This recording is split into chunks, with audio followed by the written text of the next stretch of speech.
Brought to you by Palvi Agrico.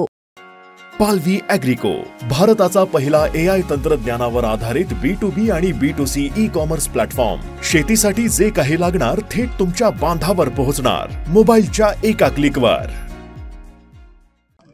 परंड्यातील अतिवृष्टीमुळे झालेल्या पुरात अडकलेल्या लोकांना रेस्क्यू करण्यासाठी NDRF पुणेची टीम परंड्यात दाखल झाली आहे। आपल्यासोबत NDRF टीम मधील काही सदस्य आहेत। आता पण किती लोकांना तुम्ही रेस्क्यू केलंय? NDRF ची टीम ही काल रात्री 7 वाजता इथं पोहोचली होती। सिच्युएशन खूप म्हणजे असं जास्त पाऊस आणि डॅम मधून पाणी सोडल्यामुळे खूप सगळ्यात पहिला आम्ही 7 वाजता 3 माणसाला रेस्क्यू केलं।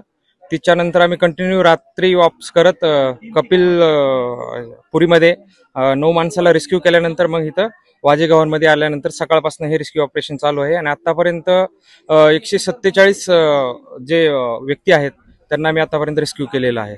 रेस्क्यू करताना मग काही अडचणी येतात? नेमकं ऑन फील्ड तुम्ही काम करताय, अडचणी काय येतात? जसं काल तुमची एक बोट बंद पडली।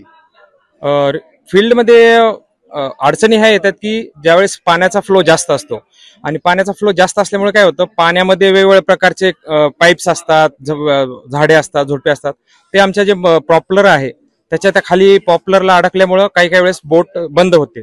अशा वेळेस मग ते पॉप्युलर आमच्याकडे तशी सुविधा असते, आम्ही पॉप्युलरवर करून लगेच काढून आम्ही ते बोट ॲज पर आम्ही चालू ठेवतो लगेच।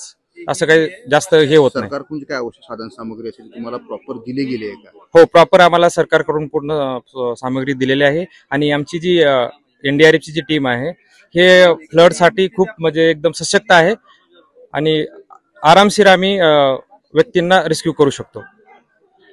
NDRF टीम परंड्यात दाखल झाली। आता 147 लोकांना त्यांनी रेस्क्यू केलेला आहे। ही दिवस रात्र लढा देणारी माणसं आहेत जी आपल्यासाठी पुण्यावरून खास येथील मदतीसाठी आलेले आहेत। प्रशासनाने लवकरात लवकर जागे होऊन यांनाही सशक्त बनवण्यासाठी प्रयत्न केला पाहिजे असे येथील ग्रामस्थांचं म्हणणं आहे। गणेश जाधव, मुंबई तक, धाराशिव।